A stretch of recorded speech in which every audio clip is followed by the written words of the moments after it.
Assalamu alaikum wa rahmatullahi wa barakatuh. Hurmatly dostlar. Algaç bir-iki hikayalar menen sözümü başlasam. Altın bir doğurda bir padişah özünün doğrundağı bir çoğ atlı başlı iki alımdı çakırıp konoktop üyünde alar menen maekteşip anan bir jaka saparga çıgalı, аңчылыкка çıgalı, to jaka çıgıp bir es alıp maekteşip keleli dep. Alardın birösüne aябай külük taptalgan jakşınakay sonun atты мингизет.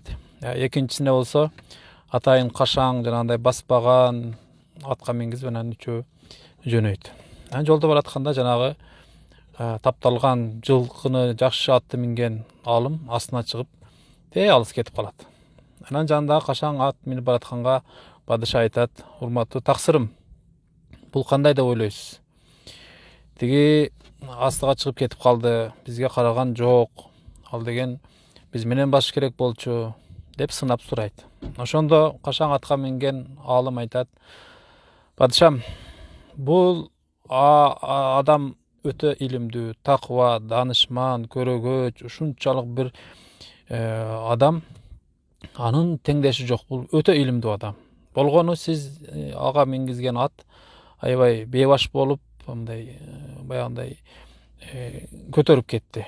Ал киши ушунчалык жоош момун адам, ал аттын башын мындай тартып, оозун кыйганга, жүгөн менен оозун кыйганга дагы анын дити барбайт. Мындайча айтканда өтө мээримдүү адам ал. Ошого бир жөнөкөйлүктөн, жупунулуктан ошентип кетип калды" дейт. Макул. Анан жанагы падыша өзүнүн атын тез бастырып, эми падышанын аты күчтүү болот да. Анан аркага жетип барат. Барып айтат: "Эми тигини карасаң эми артта калды. Биз менен бирдей жүрсө болбойт беле" десе, тез атка минип бараткан алым айтат: "Падышам, ал деген өтө илимдин баары ошондо. Анын башында китептин баары казына ошондо. Анын сабыры, анын оор басырыктуулугу, анын жөндөмү, анын элге болгон оор жүгү ушунчалык барктуу адам. Аны калай берсе, анын баягы кадыр барктуулугун ат да көтөрө албай калган. Ат да анын салмактуулугун көтөрө албай калды, таксырым" дейт. Ошондо падыша жанагы жерден дуа кылган экен, ыйлаган экен: "Ey Алла Таала, менин доорумдагы алымдар бири-бирине ушунчалык жакшы күмөн, жакшы адилеттүү, жакшы бири-бирине көз карашы, бири-бириге айткан колдоо сөздөрү, бул коомум, менин элим Кудай буйрса ушундай аалымдар болгон учурда кор болбойт" деп сүйүнгөн экен. Экинчи бир дагы окуя: бир киши бирөөдөн жер сатып алып кош айдайт. Кош айдап жанагы өгүздөр менен кош айдап атса, бир аттын башында болгон чоң бир алтын кошко илешип жерден чыгат. Анан жанагы жерде бул киши: "Ой, бул жерди сатып алдым мен, бирок бул алтынды мен сатып алган жокмун да" деп анан жанагы жер саткан кишиге алып барып үйүнө чакырып айтат: "Мына сиздин жериңизден чыккан мына алтын, бул силердики" десе, айтат: "Жок, мен сизге саттым, энди андан түшүм аласызбы, булак чыгабы, казына чыгабы, алтын чыгабы, баары сиздики". Берки айтат: "Жок, силердин атаңар ушул мурас калтырып, же болбосо ушул балам эмгекчил болсо ушуну таап алсын, эмгекчил болсо таап алсын деген шарт менен ушул денегерээк жерге көмүп койгондур. Сиз аны таппай жүргөндүрсүз". Жок, экөө бири-бирине аябай ызылдашып кетет. Анан айтышат: "Кой, эми казыга барып чечтирели" деп казыга барышат. Казыга барса, ошол казы айтат: "Сиздин балаңыз барбы?" "Ооба". "Экинчисин кызыңыз барбы?" "Ооба". "Экөөнү үйлөндүрүңүздөр дагы, экөөнү бериңиздер" деп карапайым адам дагы, соодагер дагы, жанагы дыйканчы дагы, казы дагы, мындайча айтканда сот дагы баары адилеттүү ушундай бир доорлор өткөн башыбыздан. Мына ошондой доорлордон бир сабак алып, бир өнүксөк дейм да.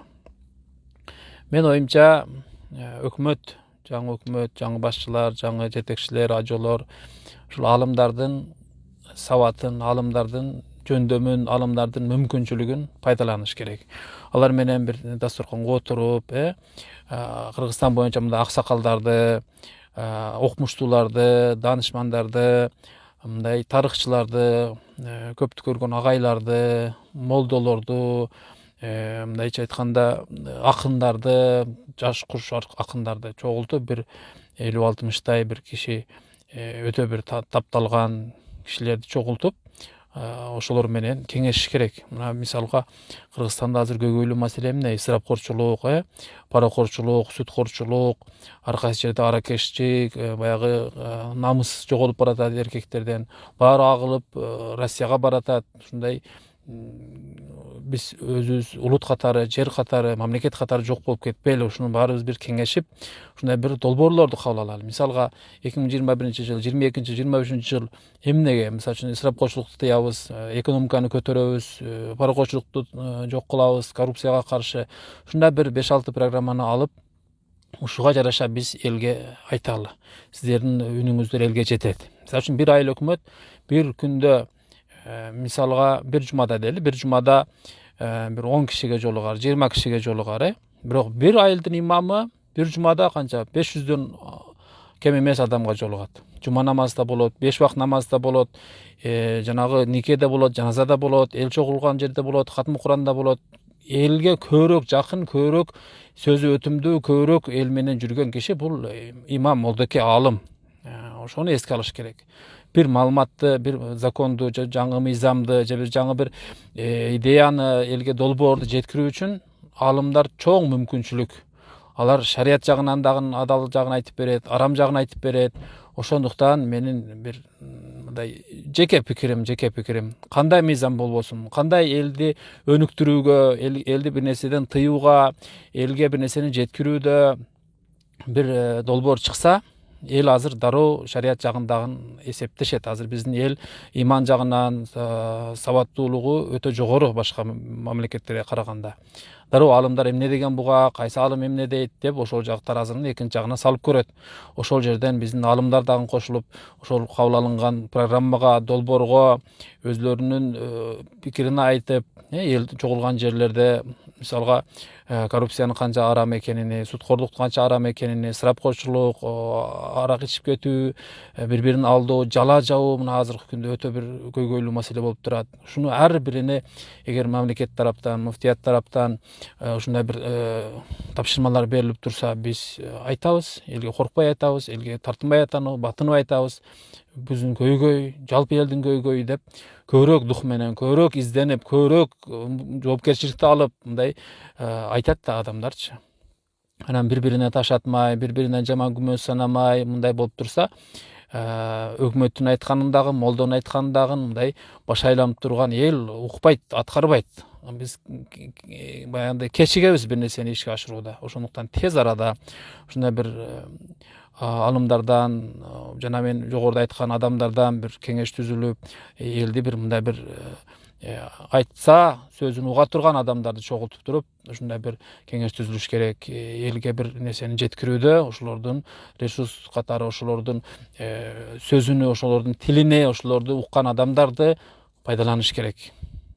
Ассаламу алейкум ва рахматуллахи ва баракату. Көңүл бурганыңыз үчүн чоң рахмат. Таркатып коюңуз. Аз да болсо бир мамлекетибизге бир пайдасы тие турган сөз болду деп эсептейм.